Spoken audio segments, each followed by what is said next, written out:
What's going on, Trophy Kids? We got a great one here for you today. We are recapping what was an incredible first opening weekend to the NCAA tournament, and then we are going over every game this weekend, talking about how we think it's going to play out, talking about what we think the Elite Eight and how those games will play out, and we've got a bet of the week for you. So it's a good one. Grab your popcorn. Let's go.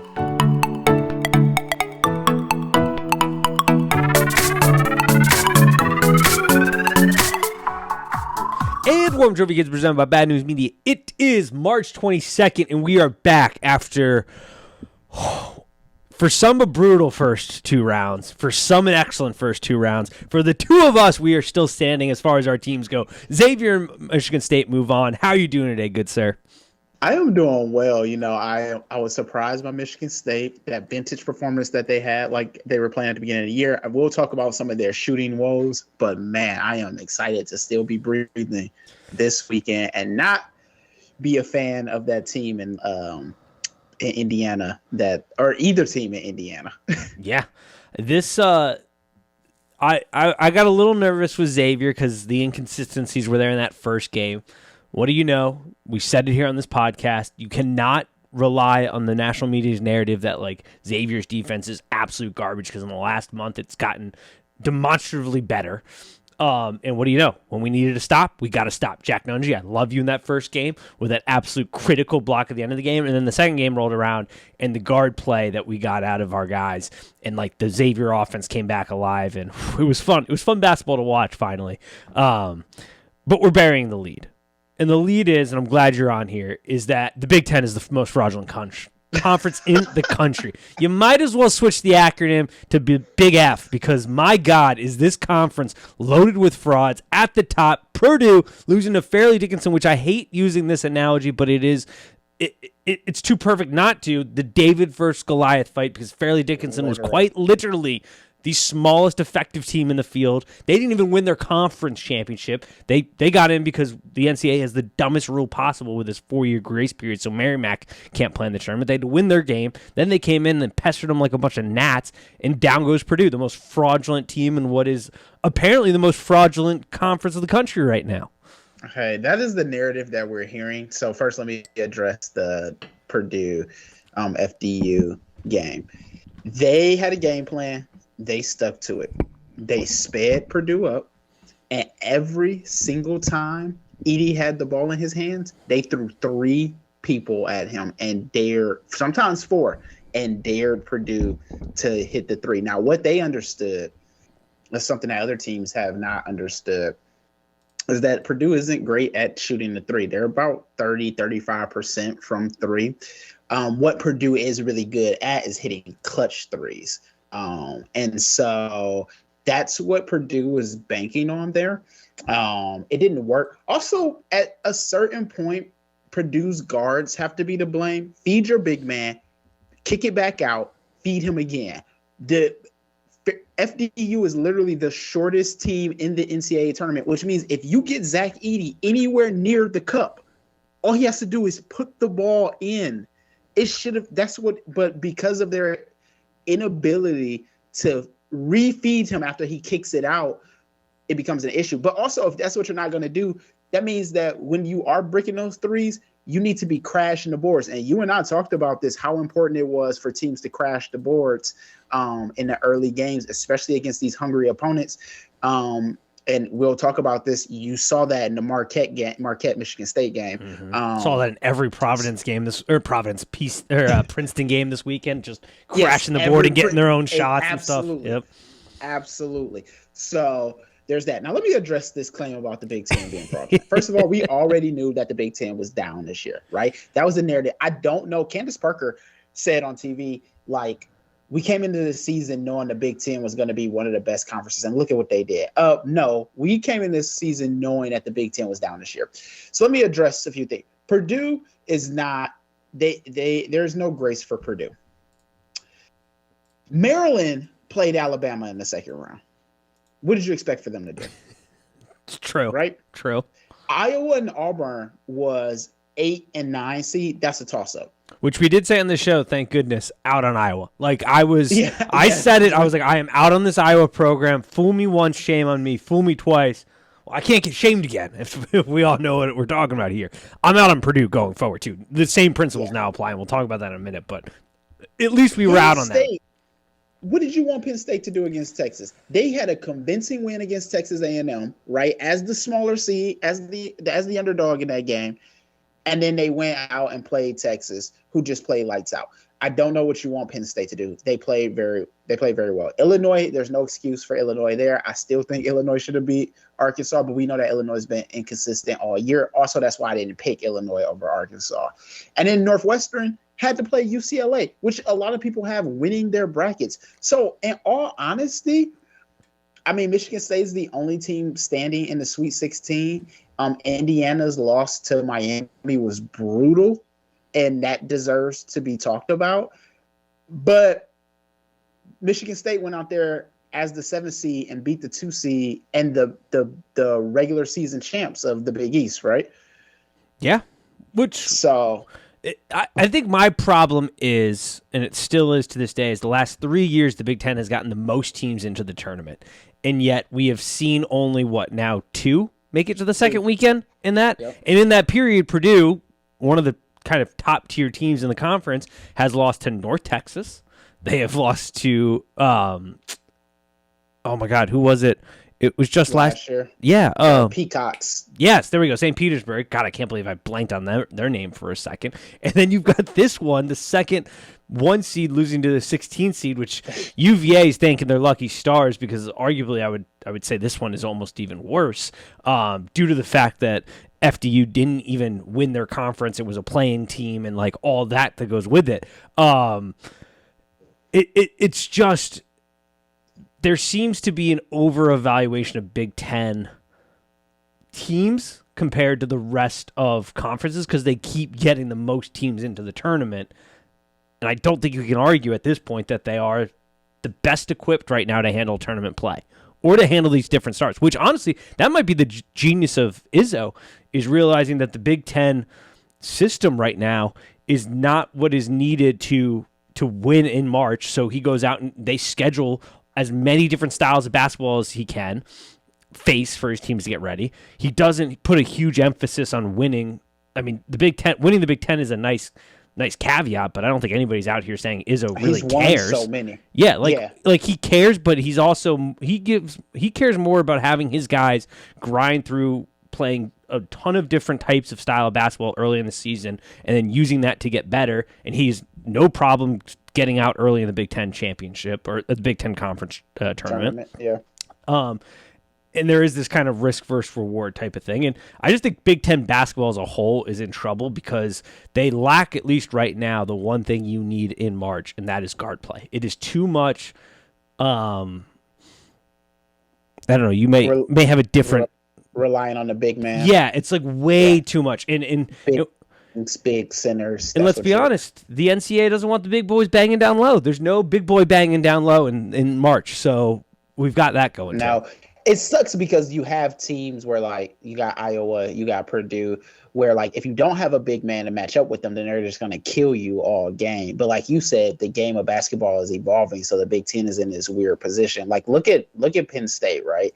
A team that is basically just trying to shoot threes until it's all out.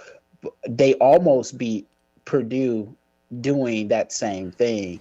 And it's interesting. I think what the Big Ten has to do is, if we're going to stay with these big men, right? You want these big fives, you want these big forwards, right? Then they have to move like LeBron James.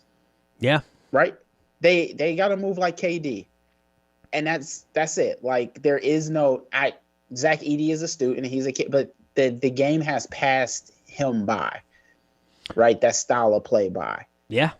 What do you do if you're Matt Painter in Purdue? Because like quit. Yeah, I was gonna say, I think this is like you gotta take the old,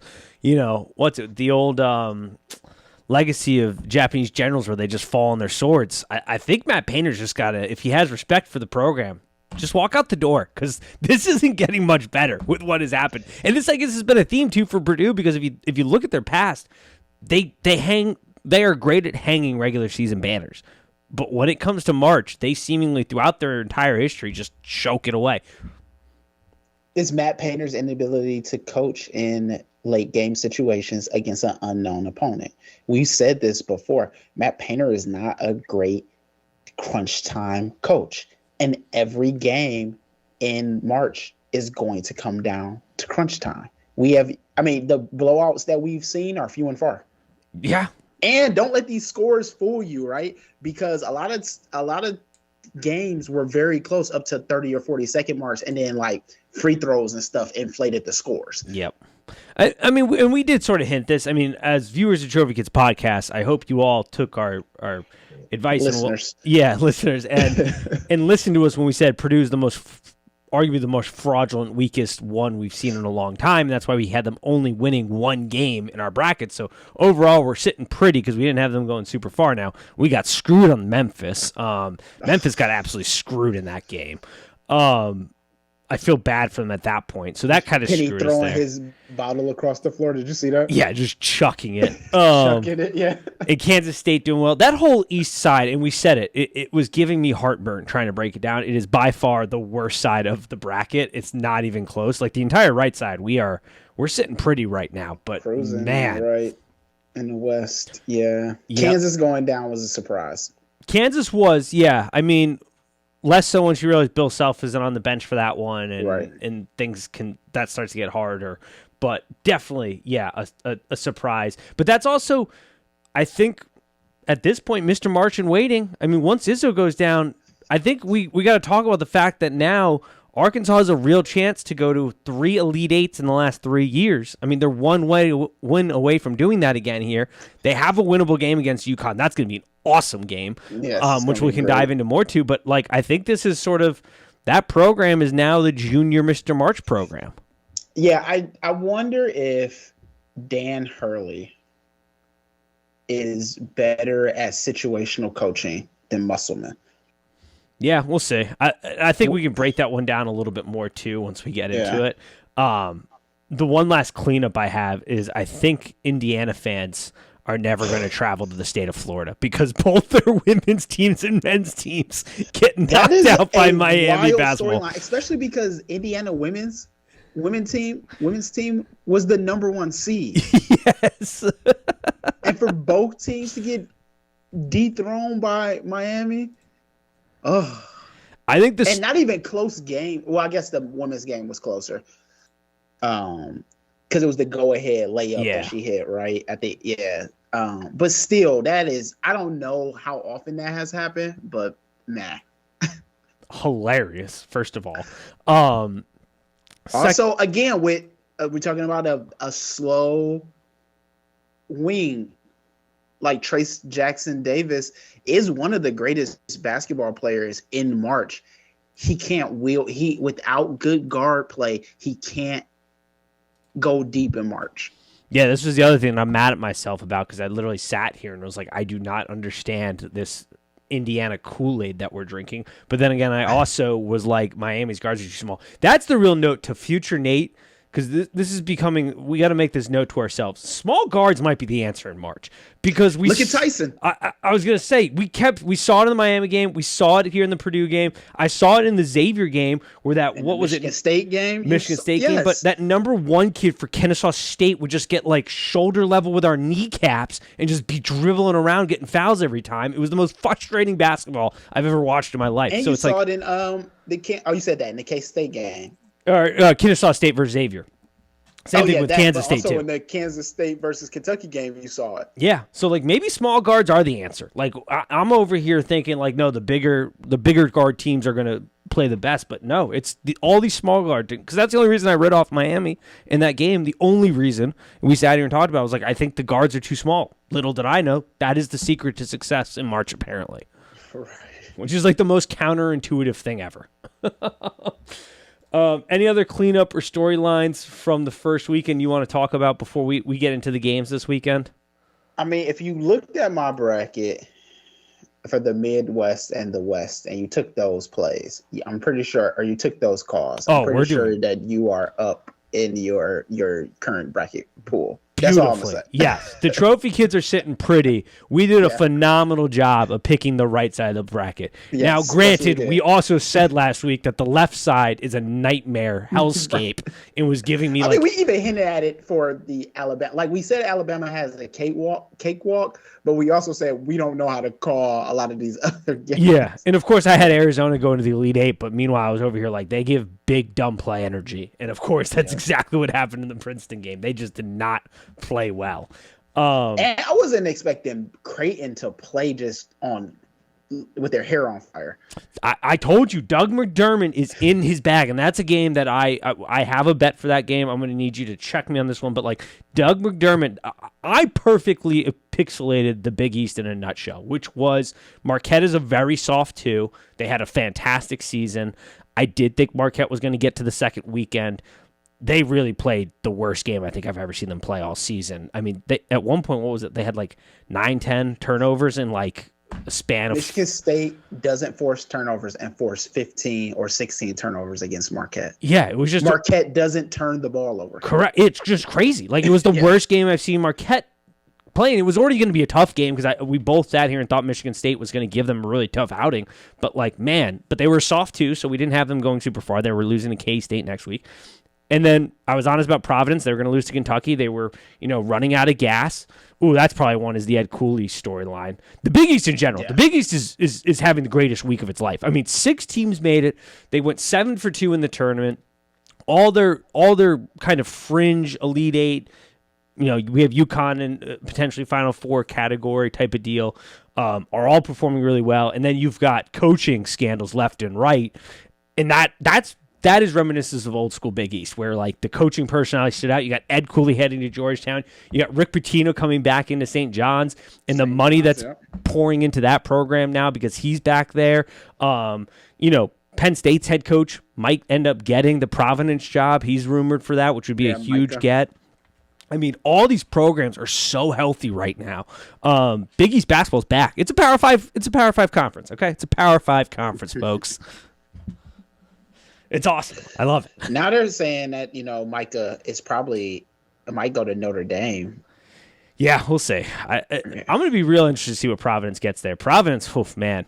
Mikey Overs, that man might single-handedly have cursed the Providence Friars because after he cut that video post-Xavier game, saying some real ignorant stuff about Xavier basketball. I mean, Xavier basketball and Mikey Overs literally have killed the Providence Friars because from that moment on, it's just L, L, L, L. Ed Cooley leaving. Yeah.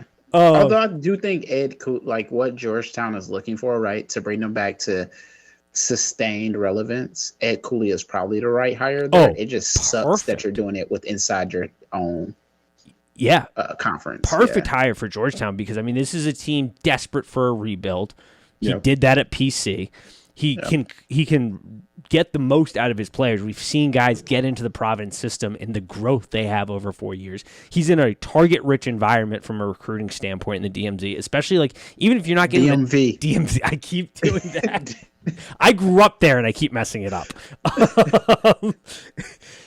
Even if you're not getting the star guys, the B-level guys that come out of that region are phenomenal. You're going to have a ton of money because you've got the Jordan deal. You've got another team that is just they're desperate to get back to national prominence, so they're going to do what it takes to get there. And you have a guy that's not shady. Like Ed Cooley's not a shady character, and that's what you need at Georgetown. So yeah, a phenomenal hire on their part. And you're talking about a school that is dedicated to their basketball program. That's the best part of the Big East too, is all these schools, that's all we have. We live and die by college basketball. That is what makes our years. That is where our hopes and dreams are tied up for. All of our money and resources go into basketball because we don't have football to fall back on. We can't be out here like all these Big Ten schools who just lose and are like, well, we're football schools. We don't care. Wow. The slander. Hey, look, Michigan State is still in it. This is very true. Mr. March is still here. He's not giving up that title yet. All right. If anything, he solidified it this past weekend. Yeah, I don't disagree.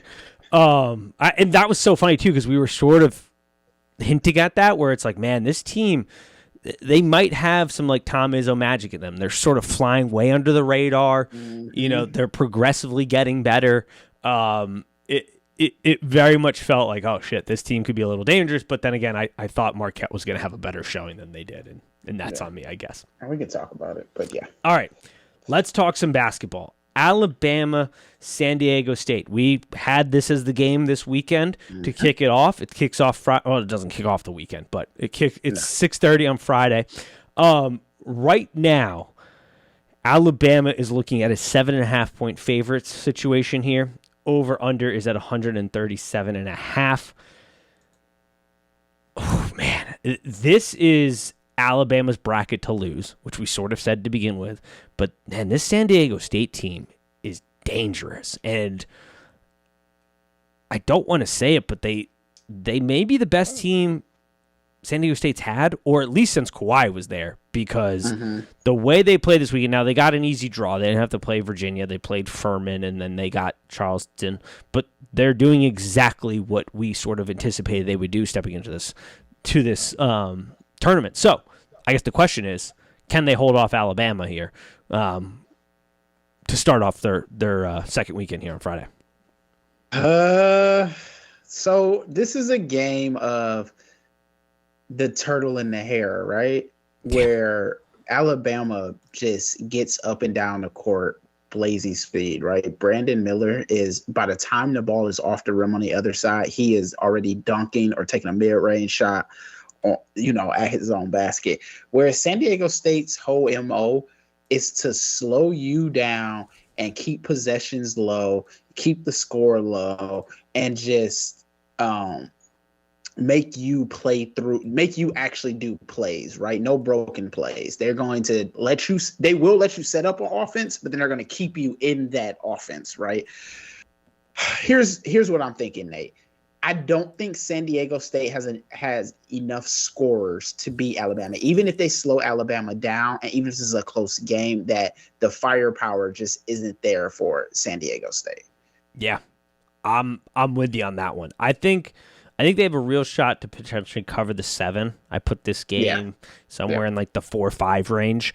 So I think they have a shot at the 7. They have to be careful though, because as you stated, if Alabama, I mean they can put it on you very quickly. But I do think that the style that San Diego State plays is going to create a lower scoring game, which then creates a little bit more variety here for potentially taking them if you want to take an underdog this weekend. I don't hate them as one at 7.5, but I don't really see a path unless Miller for Alabama just decides to have an off night. Play. Yeah, and not play. Like I don't see a path here for San Diego State to win this game.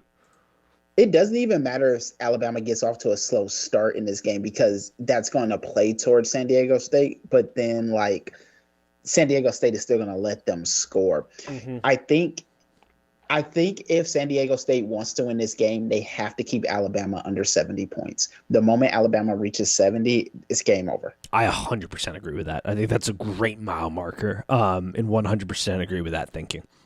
I didn't have a ton on that game. The game I do have a ton on, and I'm going to need you to check me if not, is Princeton-Creighton. The line is set at 9.5. Over-under's 140.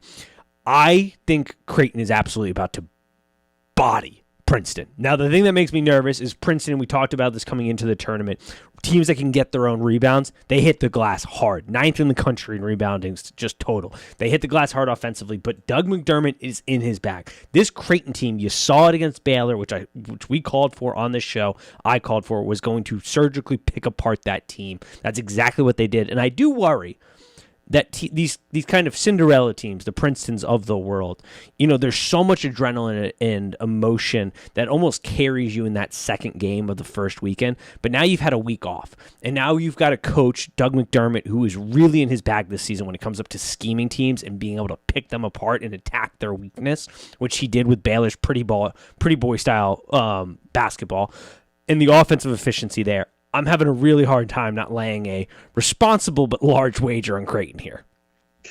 So the Ryans are healthy, right? The Ryans are playing. I honestly don't see Creighton. I don't see Princeton getting past that duo. Yeah. I don't know if I don't know if Princeton has seen a team. Princeton is one of the most versatile teams in the tournament, and we've seen them win because teams haven't been able to adjust to that. Creighton isn't going to try to adjust to Princeton. They're going to play their game. They're going to let his name is like Nimhard, right? Yep. The Ryan. Yeah. Yeah. They're gonna let Nimhard, right? They're gonna let him. I'm sorry, ladies and gentlemen. I just watch the game sometimes. I don't. Yeah, dude, my brain is mush after this past weekend, so Yeah. I'm with you. They're gonna let Nimhard direct traffic, and then when he gets in trouble, they're gonna pass it right down to Kalkenbrenner, and that's gonna be the game. I'm telling you, this is not rocket science for Creighton. If Creighton sticks to that plan, let your guard do direct traffic and let your center score when Princeton gives up that lane, this might be a blowout. Yeah, no, I'm with you. And that's the dangerous thing about these fairy tales is they kind of push themselves all the way, or it gets ugly really quick, really fast. And I think this game is getting real ugly, and it is my bet of the week. I do have Creighton. I'm laying the points at 9.5. I'm having a hard time arguing. The only thing that makes me nervous is the way in which Princeton showed that they can rebound the ball, and they've done it consistently this season. Now, but Creighton's going to be hard Creighton to do that against. Bigger. Yes, Creighton yeah. is bigger than the teams they played too, though. But any team that can, and that's one of the reasons I loved UConn. Now, obviously, UConn is a lengthy, big team, so there's not the issue there. But the way they can get their own shots, if they're having trouble hitting shots, they're getting second opportunities, and that was the key to Princeton's success, was just their ability to manufacture second shot opportunities from hitting the glass hard. And so that's the only thing, is like maybe that trend can keep up for them. But like you said, I like Creighton size-wise is a real problem. But we did just say that the shorter teams are just the way to go in March. But yeah, I'm putting a lot of my eggs into the Creighton bet basket this weekend. Shorter teams are the way to go in March if you're playing a slower opponent, or if you're playing an opponent stuck to a one-trick pony.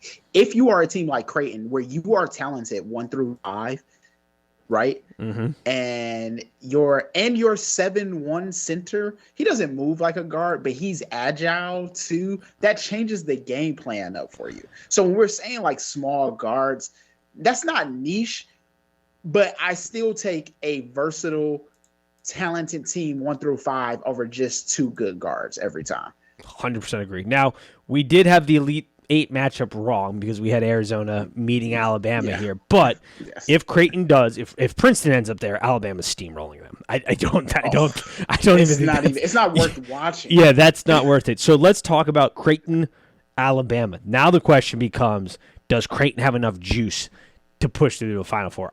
I don't think so, based stylistically on how Alabama plays. But I think there's an opportunity that at least initially, if Creighton can get hot initially, that it could be a really fun game to watch and something that kind of makes you sweat until the end. Alabama, again, sometimes gets off to slow starts. If that happens, Creighton has to exploit that. Creighton has to go into halftime leading by 14 or 15. Yep, I'm 100% with you. 100%. That's the only way they win that game. Creighton has even to get... even still, they could go in at, speaking from a team that was up by 14 or 15, you can go into halftime leading by 14 or 15, and Alabama will come out and drop 16. Ask Xavier. I was going to say, just ask Xavier, who was down 14 at one point and then just started ripping it off. But that was Kennesaw State. They needed to get off to a really fast start, and they didn't get off to as fast of a start as they needed and build a big enough lead because guard play is dangerous, and we're going to get to that side. I'm so excited to talk about that side of the bracket. No. But we got to get the left side. I don't think there's any reality in which Creighton wins that game. All right, fair enough. I do not disagree with that. And if Princeton gets there, like you said, it was thank you for making it to the Elite 8. Here's your consolation prize. Be proud of being able to hang that Sweet 16 banner, an Elite 8 banner that you made it there in your basketball hall. But it's game, set, match. Yeah, this is over. Let's talk about the worst bracket in the history of brackets. The East. The division that was what my nightmares were made of, and our nightmares came true. The East. The Beast in the East. FAU versus Tennessee starts this bad boy off.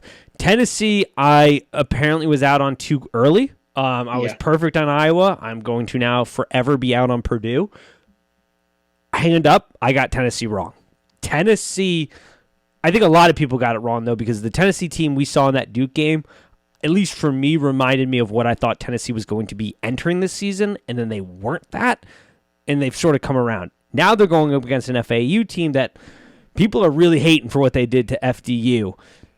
Talk to me about what you think this matchup looks like, or how you think this one can break down. And for those listeners at home, the spread is 4.5. Tennessee is the favorite. Over/under is 130.5.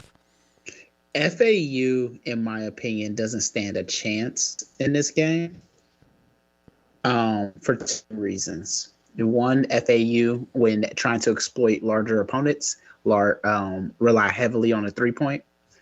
And two, Tennessee is the number 3 or number 2 3-point, or is the number 2 or number 3 best deep 3-point defenders in the country. Yep. Plus, FAU is tiny, right? They're only a little bit bigger than they were only a little bit bigger than FDU, to be honest. Whereas the Vols guard is almost taller than most of FAU's team. So I don't think, I know some analysts have this game really close, but I don't really think it's going to be that close. I think this is like an 8-point, 9-point game. Yeah, I'm with you. Basketball fans are getting soft. People are hating the FAU team for what they did at the end of the game. If that had been Duke or any other team, I guess the problem is they were punching down, essentially. Yeah, they're punching down. But, dude, yeah. I'm to the point of, like, I don't know if this program's ever going to be back here in this spot. I get the kid trying to do it out there. Was it the best look? No, because you're playing against a Fairleigh Dickinson team that shouldn't have been here, but they just beat Purdue. I just didn't care enough. People were like, act like you've been here before. They've never been here before. They're probably not going to be back here in this situation. And had this been any other program, they wouldn't care. But I think they're going to come into this game very hated, which is hilarious because it should be the opposite way. Yeah, yeah. I'm no Tennessee fan. I would love to see FAU upset Tennessee. I just don't think it happens. I don't either. I'm with you. Also, here's the thing: if FAU upsets Tennessee, and let's put on Dante Conspiracy, right?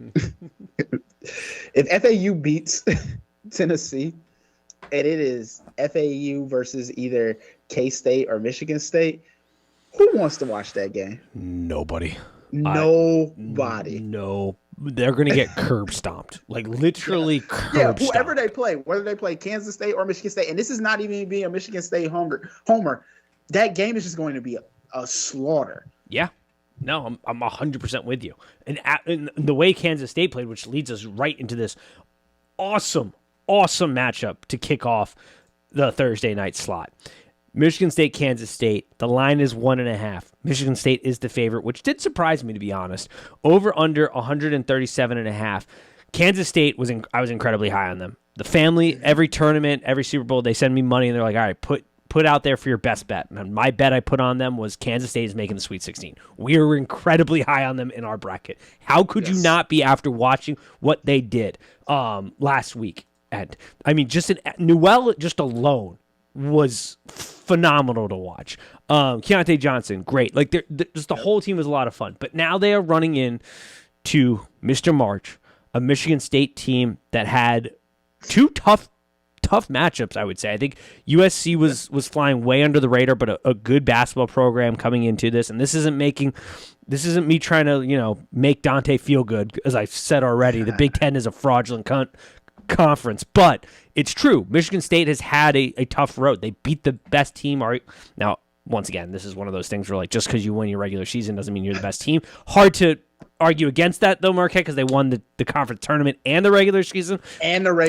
Right. So tough to do that, but we did say they were a soft 2, but nonetheless a 2 and a very good basketball team, and they made them do something that they have not done all season, which is turn over the ball. So Michigan State comes in this game very, very competitive. How do you see this one breaking down? So two things. One, I think it's unfair that we have to play a team from Manhattan in Manhattan. It's just unfair. Noel's going to have I would assume Noel's going to have a big crowd there. Yeah. Tyson and both Marquise and Tyson are Marquise and Tyson are both from New York. They're both New York natives. So it's homecoming for them, which is a great storyline, which again makes me think that this is rigged, but no. Here's the thing. With the last two games, Izzo had to figure out how to contain USC's guard, which I'm blanking on his name, and All-American, one of the best guards in the country, Tyler Kolek. He had to figure out how to contain them. And AJ Hoggard did his homework and contained both of them, keeping them at season lows. Kolek, I think, had 2 or 4 points going into the second half. Yeah. So just took them completely out of their game. Do I think that we can take Noel out of his game? Absolutely. But can you take both him and Keontae Johnson out of the game? That's the question. Yeah. I don't know if there's enough ponies in the stable to do it. I do think this. I think the line, I would have made K-State the favorite. I don't have a huge problem Michigan State's the favorite. I would have made it about a 1, maybe 2 point line anyway. This is going to be a nail biter of a game. Awesome way to start off the weekend. This is the game of who makes the fewest mistakes. Yes, I was literally just about to go there. It is who offensively takes the least, as Sean Miller would call it, the least fucked up shots, and who defensively doesn't have a brain fart in a critical point. Because I do think that's where it's going to go. I think throughout the first half of this game, the second half is going to be not only about who made the most adjustments, but who doesn't have a brain fart defensively, because there is a real opportunity here that, like you said, if you're not constantly checking both these guys for K-State, Keontae Johnson or Noel, you're in trouble, because whichever one isn't getting buckets at the time, the other one is more than capable of doing it. And that's what makes this team so much fun, and why we were so high on this team is because they just have 2 guys that can get you buckets whenever you need a bucket, and it's so hard to face that. And Michigan State could do it. I'm not going to say they're not, because everything you just laid out is exactly how they could do it, because they showed this last weekend that they are more than capable about shutting down good offenses. Marquette, who's an offensive team, put up only 60 points against them. Like, turned over the ball like crazy. You had USC only get 62 against them. Like, this is a team that can do it defensively. It's just really hard to run with this team for a full game because, like you said, they have the 2-headed monster. It's a bear to deal with.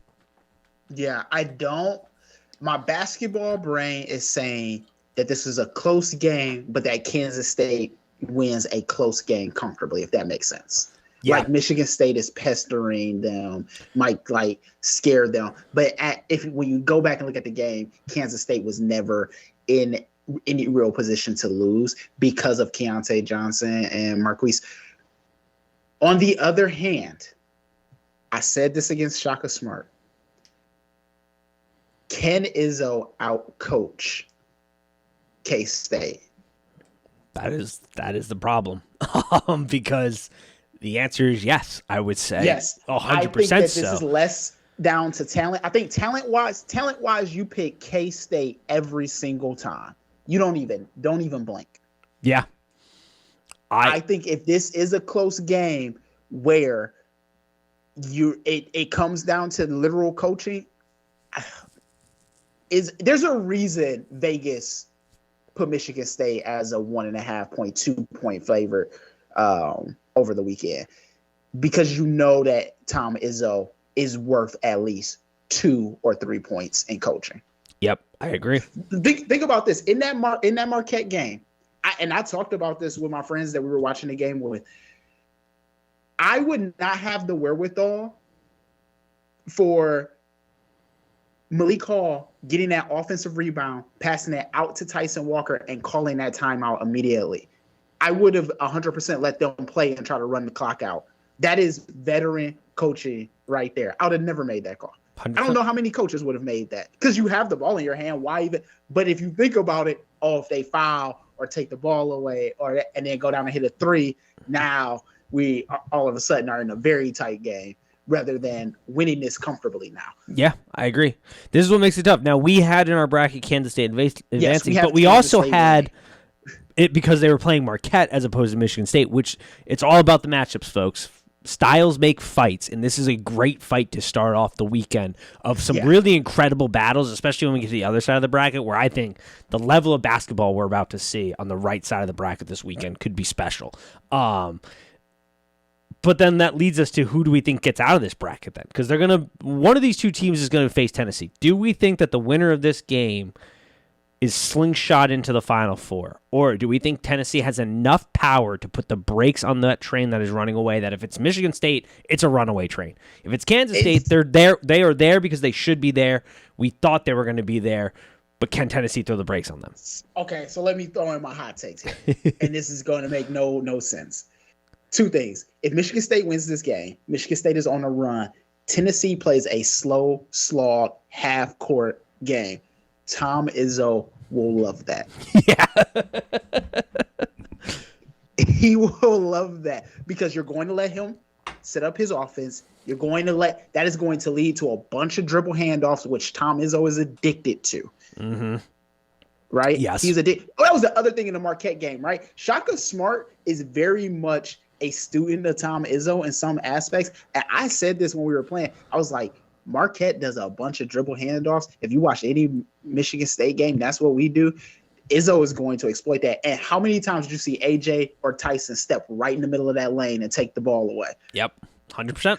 But anyway, there's that. I think that they play too slow of a game for a hot Michigan. And that's the other thing, a hot Michigan State team. I think Michigan State can get to the Final Four playing Tennessee, to be honest with you, playing that half-court game. On the other side, that same argument I just made about them playing in the half-court and Michigan State exploiting that, I think K-State versus Tennessee, I think Keontae Johnson is too much for them on that small, playing that half-court offense, that half-court defense. I think Keontae Johnson has a field day and beats them by himself.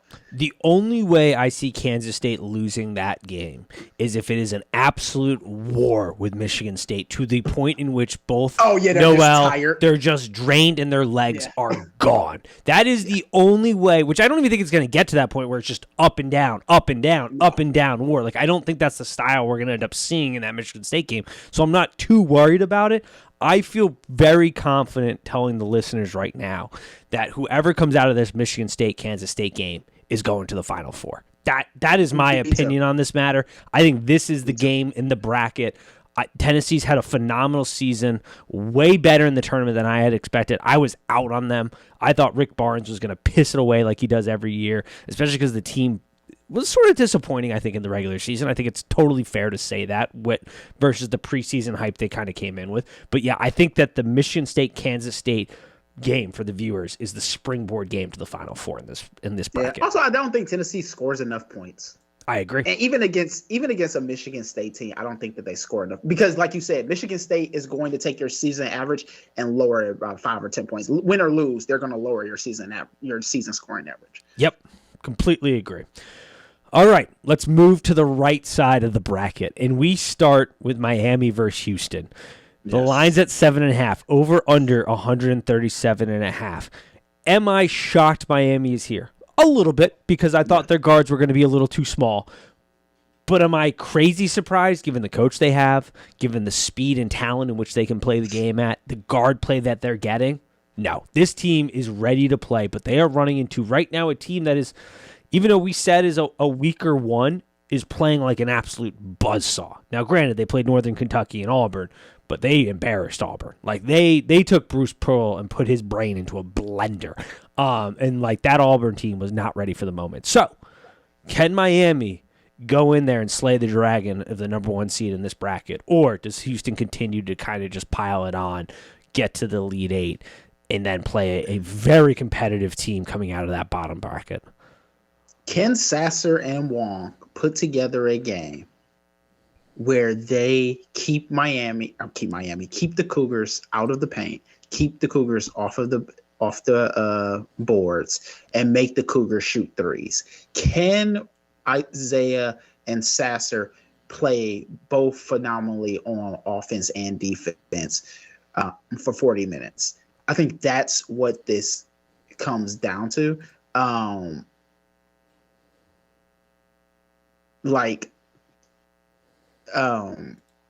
sorry, Ken Sasser versus Wong is what I'm trying to say. Can they, what does that dynamic look like? Can Wong force Sasser to play on the perimeter and not get in? Can Sasser turn Wong over? I honestly don't know with this game. My gut tells me to pick Miami, but Houston is the number one seed for a reason. Even if they're a soft one, they're the number one seed for a reason. Yep.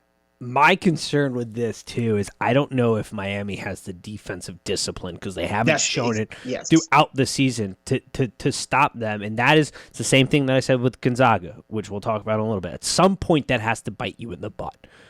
Yes. Does it happen in this game? I don't know, because I can also see this just being an absolute sprint to the finish, because if Miami comes in and gets hot, this is an offense that can pour it on you. I mean, they play at the 8th highest efficiency level offensively in the country. You know, they shoot from the field at the 9th highest efficiency level. Like, this is a team that if they're getting their shots off and creating their shots, very much can hang with Houston. But you're also talking about a healthy Houston, right? Presumably. Correct. Yeah, that's the other problem. I was gonna say, what Houston do we get? Because they can't stay healthy right now. Right. I think Houston gets the play here, wins the game. Yeah, I think Houston wins. But I don't hate. I'm not betting it, but I don't hate potentially sprinkling a little money on an over or a Miami on the spread type of deal. Because like I said, Miami, if they can get their shots, they're going to be right there with Houston. The problem is they can't really, they have yet to show, except for they did in the Indiana game to a point, show an ability to play consistent basketball, defensive basketball. Right. That's which is the problem. What I'm trying to say is, like, can Miami sustain defense? Can Wong play that the whole time and like force those turnovers, or at least just keep your player contained? That's the other thing that, like, sometimes bothers me about college basketball is, like, I don't need you to steal the ball. I don't need you to block every shot. Yep. Keep your man contained. That's all I really need you to do. Let your rest of the team figure it out. Yep. I can't remember the team. There's a team out there. They're still in the tournament. I can't remember because I'll probably look it up here at some point. But they're like, they give up an enormous amount of 3-point plays. But the conversion rate is like next to nothing because they don't play aggressively defense. They close out the space really quickly. They're not looking to, shoot a gap or shoot a lane to get a steal and give up wide open shots. It's all about containing it. That is the name of the game. Like you said it perfectly. Like that is like, don't play outside yourself. Play within the game. And I think Miami has a tendency sometimes to play outside of themselves. 100%. I 100%. That's a great point. I think that is the key. I am going to take. And you're going to be electric for this game. You're playing the 1 seed. Yeah. You're not supposed to be here. Like you've had a week to really build it up in your mind and like oh shit, we can do this thing. You've got Larinaga, who's a great March coach though, who does a good job of keeping them in the moment. We'll see. I think Houston wins this one, but I don't hate a potential sprinkle on Miami. Let's talk. Sasser versus Wong. That's the matchup. Yeah. I like it. That's the keys to the game, folks. You heard it here. All right. I am taking off my Biggie Xavier bias hat. It's off, folks. So prepare for this statement.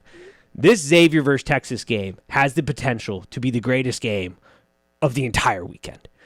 If both teams play to their capabilities, the guard play you're about to witness in this game could be absolutely electric, my friends. Offensively, what you could see in this game, it's a 4-point spread. Texas is the favorite. Over under 48.5. Xavier's got those dudes. Every one of their players can play outside from the rim. You've seen Sule Boom all season be an electric factory. You saw Kunkel finally find his shot. Colby Jones is the most underrated NBA prospect there is. That's Xavier's perimeter. Then you've got Texas, who just has dudes after dudes after dudes that can score from everywhere on the field.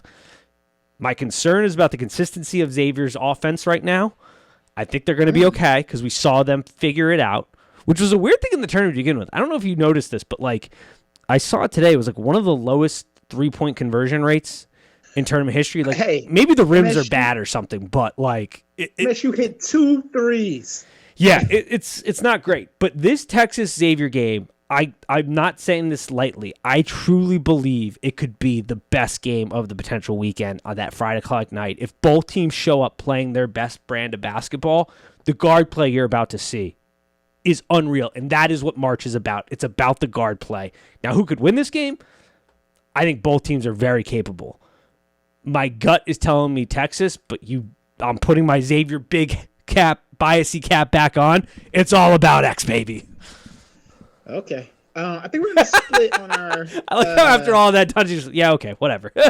our analysis here a little bit. I don't think it's Xavier's offense you need to be worried about. I think it's how consistent can Xavier play defense. I don't disagree. That will lead. It's what everybody's saying. The Musketeers' downfall in this game. Now, Texas is just average on defense. They're not great. And we know that Xavier can get hot. And you will be looking at a team that's hitting long mid ranges and wide open threes because you're not getting back defensively enough.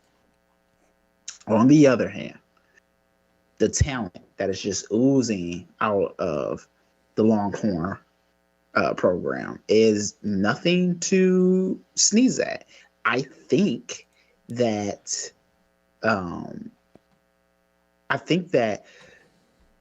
Xavier definitely has a chance to win this game. Xavier definitely has a chance to knock off number 2. I think of Sean Miller. It's the free flowing of Xavier versus the steadying the tide of Texas that's making this game hard for me to pick, because can Sean Miller's crew stick to their game plan, let the guards move in and out of the paint, get it, kicking it back out for the 3, or will Texas muck that up and then score enough points that Xavier can't recover? I really don't know. My heart is saying I want to pick X because, two of the best people I know went there. They're X fans, so that's what makes me want to pick. But like my basketball brain is like Texas has this game. See, I don't 100% disagree. I do disagree. I think there is a somewhat overhyping of the Xavier's defensive woes, because since Freemantle, God bless him. I love him. He's a great offensive player. But man, does he have a lot of brain farts defensively, which leads to a lot of holes defensively. Hunter being a starter, Jerome Hunter, being in the starting role and the effort player that he's become, he should have won 6th man of the year in the Big East. That was criminal that he didn't get it. I think the voters were drunk when they voted, because I don't understand how he did not get that, but that's neither here nor there. Talk about a guy who turned his career over. He was getting booed last year when he stepped on the court because of the way he played and just throwing up incredibly bad, like 18 points a game, right? Yeah, and now he's an absolute beast because he stopped chucking up threes and started playing within himself, and he is a problem on the court. And he is the definition of it's not the size of the dog, but the size of the fight in the dog. Like, that should be his freaking motto, because the dude just all out hustles everywhere. We have defensively gotten better, but I still agree with you that there is an inconsistency there that concerns me. But this past weekend, we saw that stops were made when we need to get stops. We saw why Sean Miller has a claim to potentially the King of March in waiting, because he has now won 8 straight round of 32 games. That is now only 3 coaches have longer winning streaks: Dean Smith, Coach K, John Calipari. Pretty good company right there to have won a game in the round of 32. So, he gets it done. Now, can he elevate us past it? I think this game comes down to a final possession, and that is where this really scares me, because Xavier has had 2 games, Indiana was one of them, where it came down to a final possession, and both times we pissed down our legs and either turned over the ball or got one of the worst shot opportunities I have ever seen coming out of a timeout. I think I could have gotten my 5-year-old nephew to come up with a better play. My good friend's 4-year-old could have drawn up a better play than what we came up with in the final for our final shot. So that does scare me. I think the whole, like you said, is correct. The defensive inconsistency. But my God, if Xavier brings their game, I don't know. It's an over game. It's an over game for sure. I think this is an over game. We're going to see an over here. We're going to see a lot of points here, I think. It also might be our first game we see going to overtime. I don't disagree with that. If it goes to overtime, we're screwed. I will say that right now. If it goes to overtime, Xavier is screwed. But yes. It's so you watch Marcus Carr play, right? Yep. And then and Texas outscores opponents 10 points, and they're averaging 10 more points in the paint, Yep. which is not, again, not the game that Xavier is trying to play, but not the game, and not a game they can't play, right? Right. It's just not the game that they're trying not to play. But on the flip side, like, Sule is just as good as Marcus Carr. And so does it become a game of like the sum of, the whole? Is Texas's whole better than Xavier's? And if that's the case, where is this game won? Is it won on the glass? Is it won in the paint? I don't think that this game is won on the perimeter. I don't disagree with that. I think it's going to be a really interesting game. I really like the over. I'm telling the listeners, this is my bias hat speaking. I am going to bet Xavier to win this game because I cannot in my right mind not. But I think the play here is the over. I think it's going to be an electric factory of just really good guard play, and it's going to be a really, really, really fun game to watch. Yeah, I don't think I'm putting any money on the game, but I might take overtime. Oh, I don't hate it. I do not hate it. I think this will come down to a final possession type of deal, or like you said, head into overtime. Which now begs the question, does the winner of this game, just like in the East, propel themselves to the Final Four? Or does Houston give us the middle finger and say, haha, folks, we weren't the weakest one. That was Purdue this whole time. We are making the Final Four run.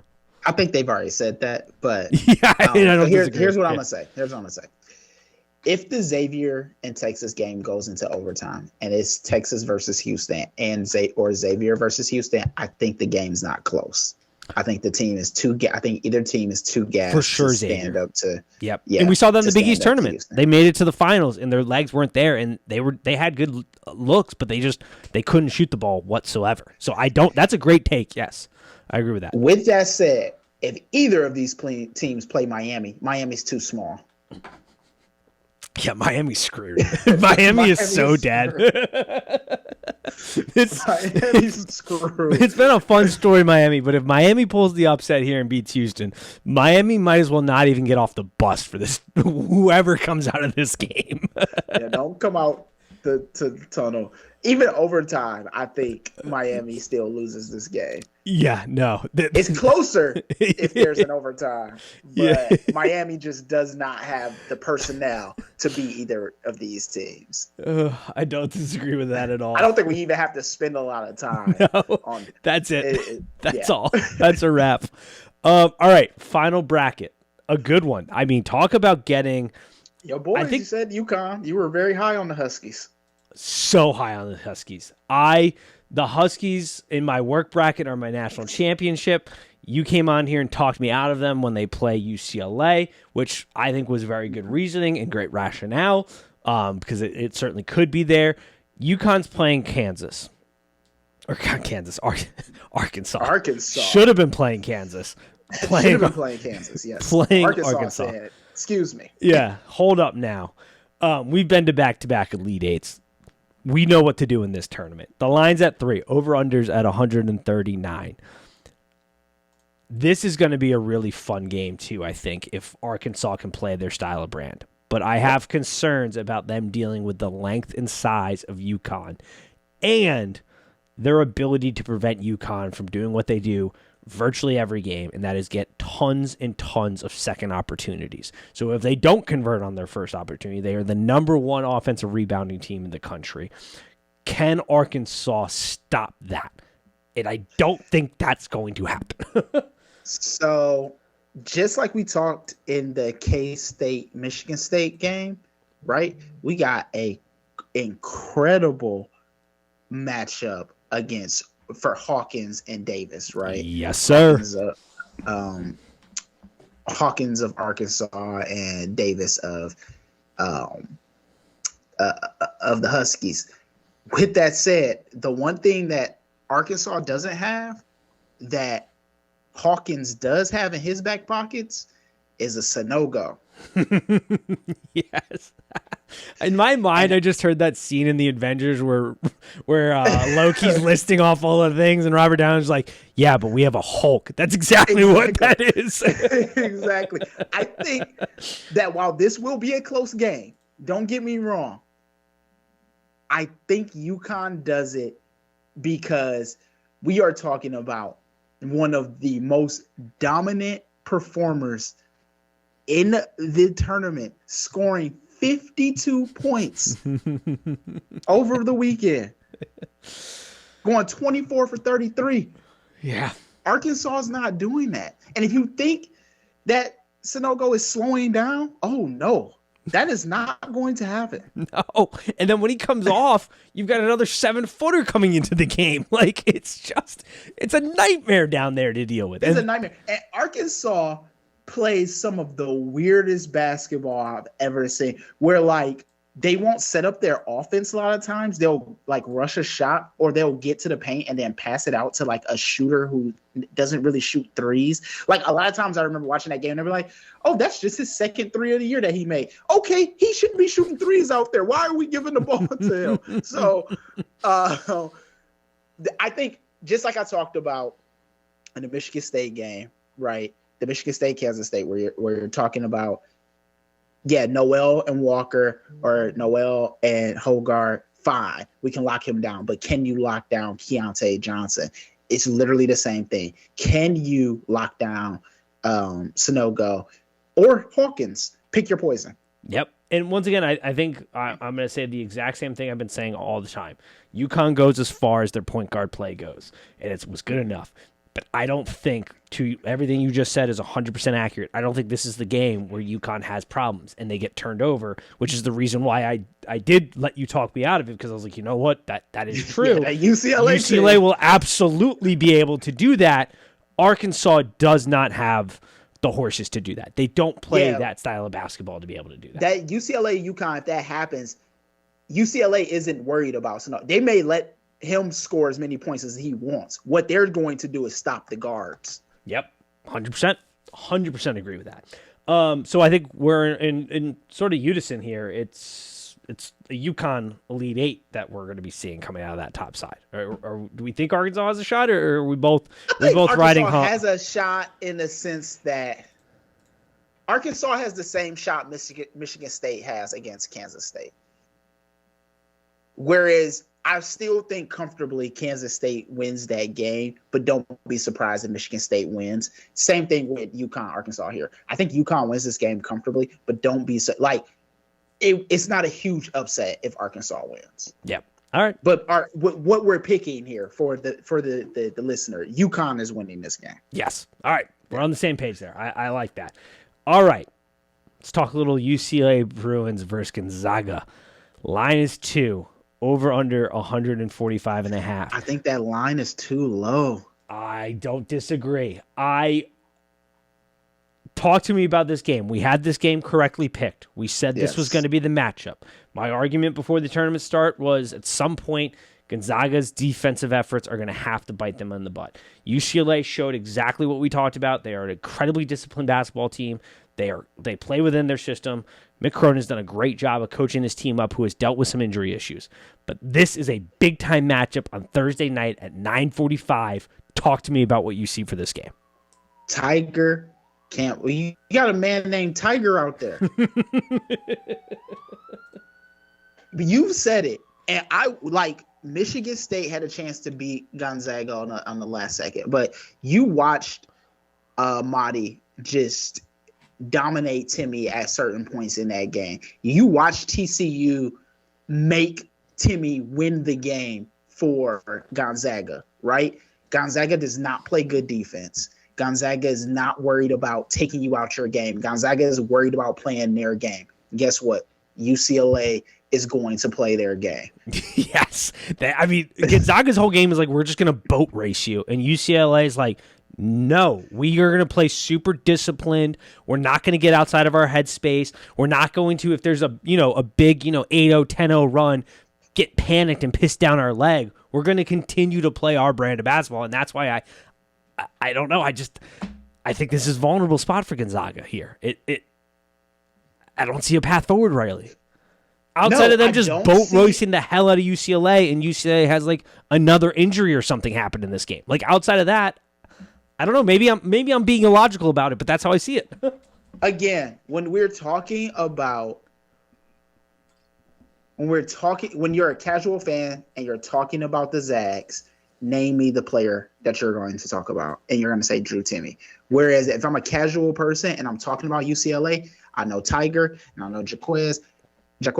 I know that they have the most volatile guard combination in America right now. Yeah. And like I said, their brand of basketball is so disciplined. It's just you're not going with so many of these other teams. There's a liability that they're going to get outside of what they want to do, and they're gonna. We talk about this all the time in football. Like what style is going to win out? Is it going to be the air raid? Is it going to be the power? Like whatever it is. That's and that's true in basketball too. What style is going to win out? I don't see a way that Gonzaga makes UCLA so uncomfortable they get outside of themselves. They don't have it. They don't have the defense. Yeah, they just don't. Prowess. Exactly. No. So it's like, well, UCLA isn't some powerhouse offensively.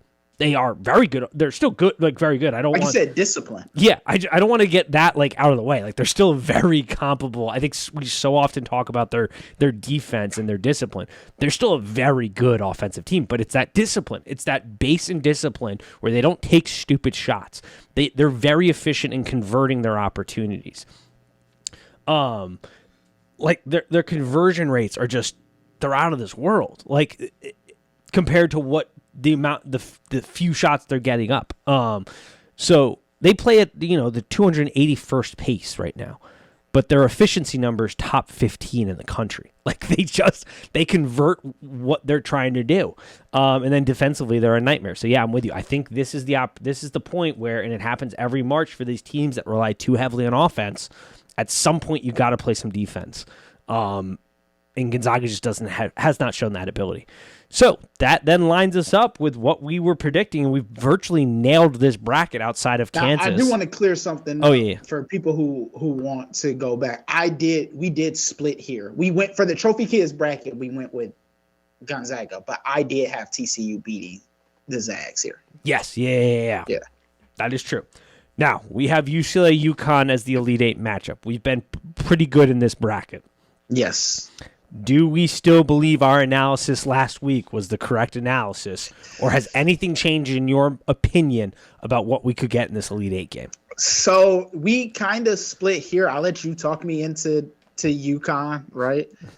Because you watched them more, and I haven't watched enough UCLA games.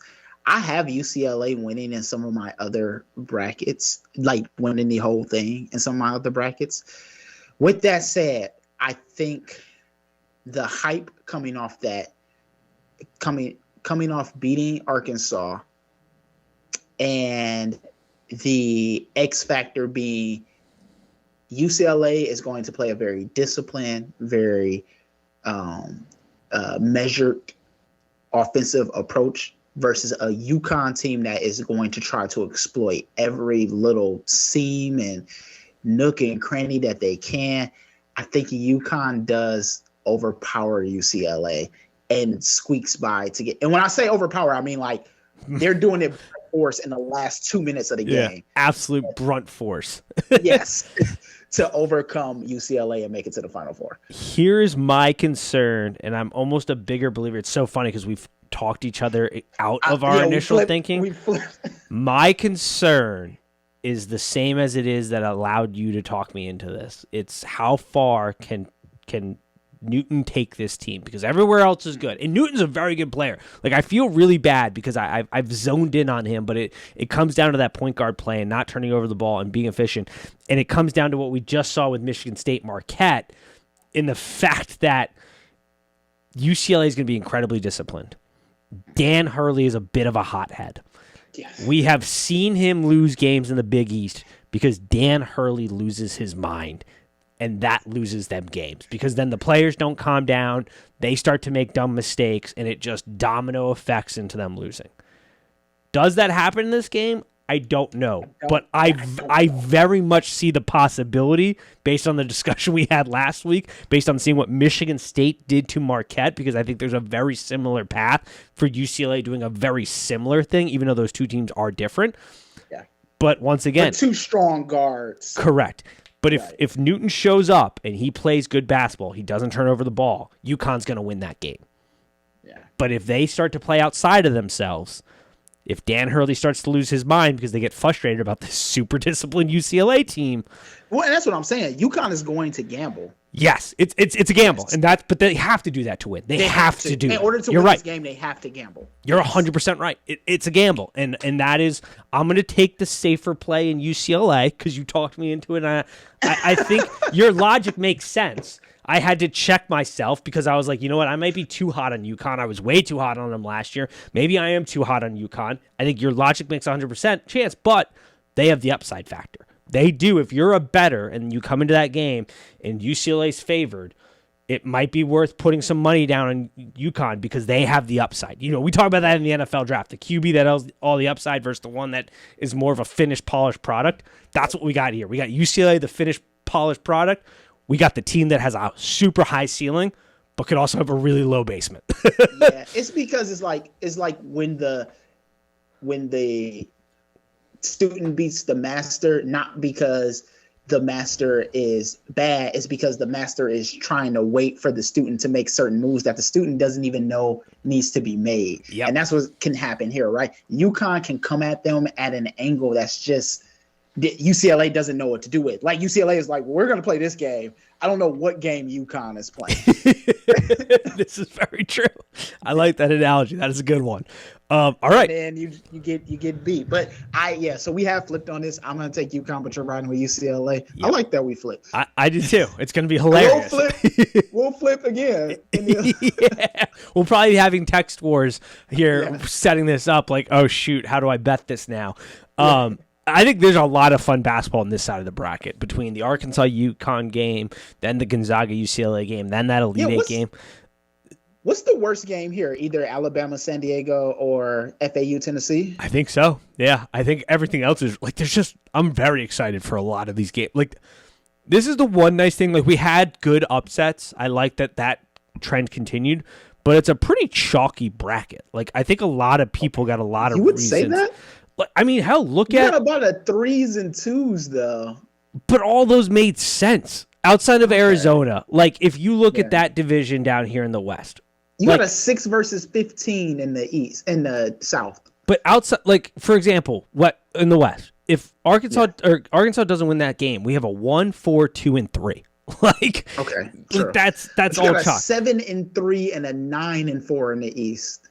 Yeah, but then in the Midwest, you've got a 1, 3, 2, 5 who just beat the 4. Like the right side of the bracket. Yeah, is very chalky, I guess is what I'm trying to say. Which then we said, what are the worst matchups? And all the worst matchups are on the left side of the bracket. Yes, the left side of the bracket is bonkers. So I will agree with you that the right side is very chalky. I would not agree and say that this is a chalky tournament. I guess now, that doesn't mean that this can't end up a chalky tournament. This could easily end with Alabama versus K-State for the Final Four, right? And I guess that's the part I should preface a little bit. There's an actual, like, it's chalky, but then because we still had a good mix of upsets, there's still a good little balance of, like, a couple Cinderellas in there, which makes that left side not chalky, but the right side is just like, yeah, okay.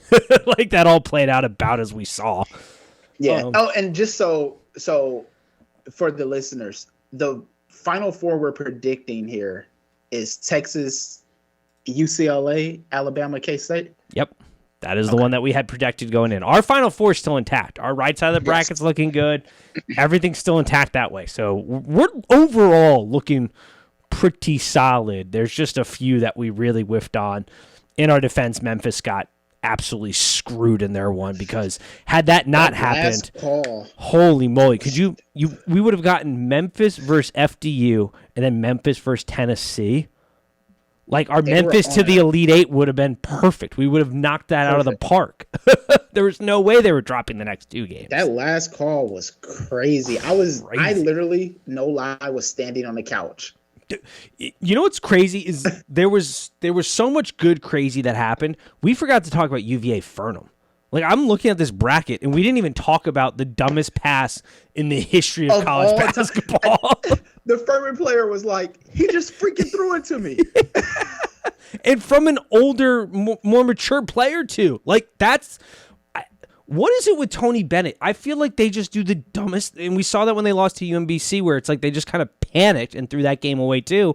Where it's like either they're super straight edge, ready to rock and roll, or they just don't know how to play tight knit basketball in key situations. Like, what is it about that? It's the moment is too big to keep going with your pissing down the leg analogy. Yeah. Tony panics when when Michigan State took that injured team to the Elite Eight and maybe to the Final Four, when we beat UVA and they were the number 2 seed or whatever, it literally was that he got too afraid of Tom Izzo and let Izzo exploit him. And your Cinderella team. Same thing happened to that UConn team we beat, and then they turned right around and beat us.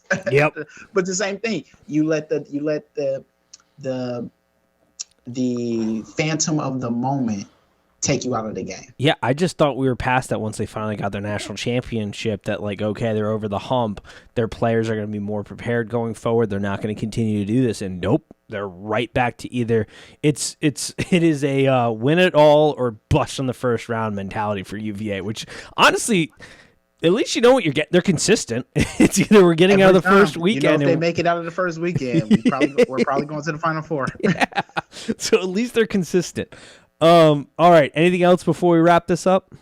No, I can't wait. I am a little upset that the kickoff game is Michigan State, K-State, but I'm ready. This is true. This is very true. All righty.